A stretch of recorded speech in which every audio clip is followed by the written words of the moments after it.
We are now at war in Europe. We need to move to a war footing. We are involved in that. We've mobilized our procurement processes. We're gifting equipment. We need to face Russia directly and rather than leaving Ukraine to do all the work.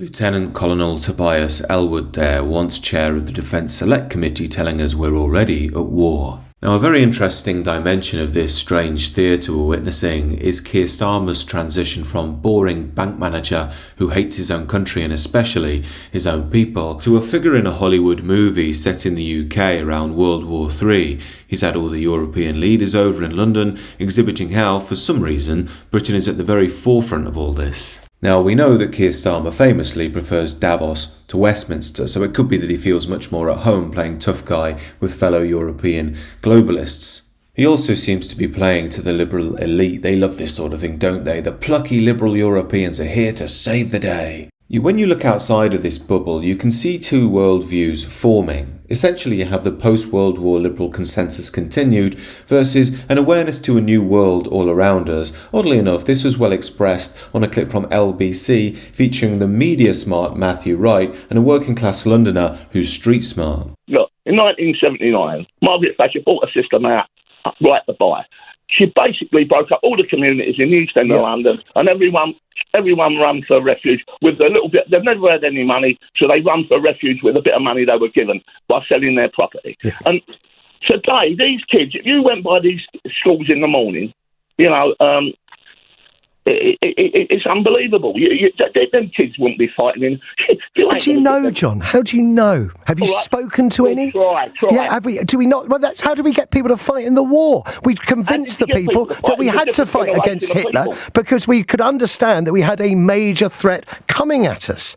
We tried to appease him, which is what Donald Trump is suggesting. That didn't go so well. We have lessons from World War II that are as relevant today as they were back then. So as you can see, Matthew Wright represents the typical globalist liberal view. They can only understand the world through the frame of World War II. In this case, Putin is Hitler, Ukraine is plucky Britain fighting alone, and we have to support them so we can maintain the liberal order, the utopian liberal world with all its multiculturalism and wonderfulness. The working class guy, meanwhile, has lived in East London, and this is what the streets look like on your screen now. I think he's completely right. These people on your screen aren't inspired to go and fight a European war between European nations so London and Kiev can have more pride marches. Matthew Wright is a typical globalist liberal, and all the wars he calls for will never be fought for by people like him. It's working class white people he expects to go and die in the causes he supports. Therefore, he forgets the very core point about war and soldiers. The people who fight wars are people who see a nation as part of themselves. You guys live in the UK? Yeah, we do. Would you join the military? No, we're not from this country. If they say it's compulsory, what would you do? I'll just go back to Egypt. Go back to my country? No, I'll just go back to my country. First of all, I'm not a UK citizen, I'm an immigrant.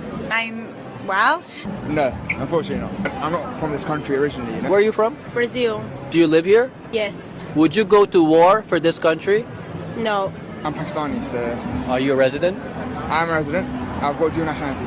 Now, personally, I don't blame these people for thinking this way. It's only liberal brainwashing that would make someone upset to think that it would ever be otherwise. They fight for their home countries. It's how people think and always have. Yet the liberal can't accept this because it would undermine their very worldview. They believe that everybody coming here is just as British as anybody else and everybody would go and fight for, quote, British values at the drop of a hat. That's what World War II was about, wasn't it? Radio presenter Julia Hartley-Brewer seems to think so. She states, I watched Darkest Hour again last night. I suggest anyone cheering on Trump's demand for Zelensky to capitulate to Russia takes the time to watch the film too. They might learn something about how you should deal with the threat from dictators like Putin. And doesn't this sum up the globalist liberal worldview on this perfectly? Her coordinates for all this is Hollywood. It's a mythology rooted in the liberal idea of World War II. Now, if you disagree with them, they will call you far right or maybe far left. And again, they do this because it's part of the post-Second World War structural understanding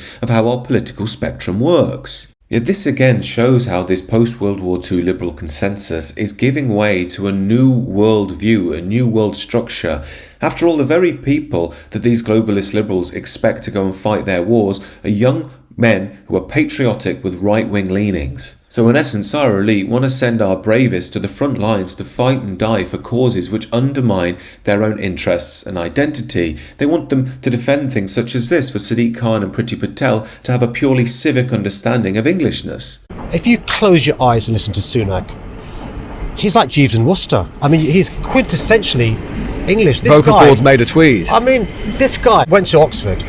He was a banker, for goodness sake, and became a member of Parliament for the Conservative Party in William Hague's former seat. What else does Sunak have to do to prove his Englishness? He even got a damn Labrador. It's not about proving anything. You can be civically British. It's about your ethnic background, what people you come from. It's nothing personal. Do you consider yourself English? I do consider myself English, and I'm an Essex MP, so I frequently say, Trevor, the only way is Essex. I do, of course I do. My values, the way I live my life, absolutely. So, you know, I can't even, I haven't listened or followed this debate at all, and others, it sounds to me very subjective and very personal. Again, nothing personal. You can be civically British, but you're ethnically Indian. It's not a crime. I don't hate you for it. It's just a fact of life. Now, the globalist types love to call people who state this aloud evil, far-right, fascist. You just hate everyone. You want concentration camps and genocides. And again, it imposes a very serious problem for the globalist liberals, because the very people who are supposed to go and fight and die return back home only to be called far-right and told they're not welcome in their own country. Now, the point I'm getting at here is that despite the glitzy marketing from Number 10, the liberal logic is falling apart all around us. They try and overlook this by reawakening the mythos of World War II, yet that also is paling in comparison to a new world that's forming. And this leads us to the core question of geopolitics. Why are we doing this? We know that we can't defeat Russia. Europe attacking Russia and maintaining the war is only going to lead to thousands, if not millions, of European men perishing. Part of me thinks, could this be a strategy from the Americans to leave Russia and Europe in a long and bloody war of attrition that will deeply damage both entities, thereby increasing America's power and influence in the region? That would certainly free up the Americans to deal with their real geopolitical rival, which is China.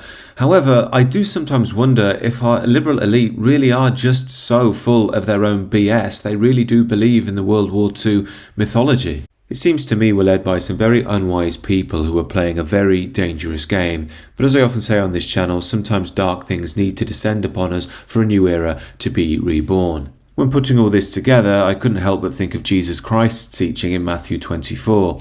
You will hear of wars and rumours of wars, but see to it that you are not alarmed. Such things must happen, but the end is still to come. Nation will rise against nation and kingdom against kingdom. There will be famines and earthquakes in various places.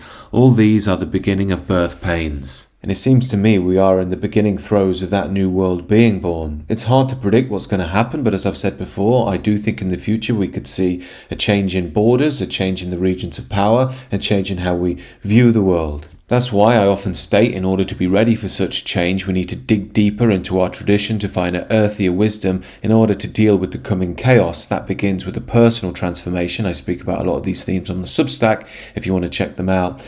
Other than that, do let me know your thoughts about this down below and do consider subscribing to the channel if you're new.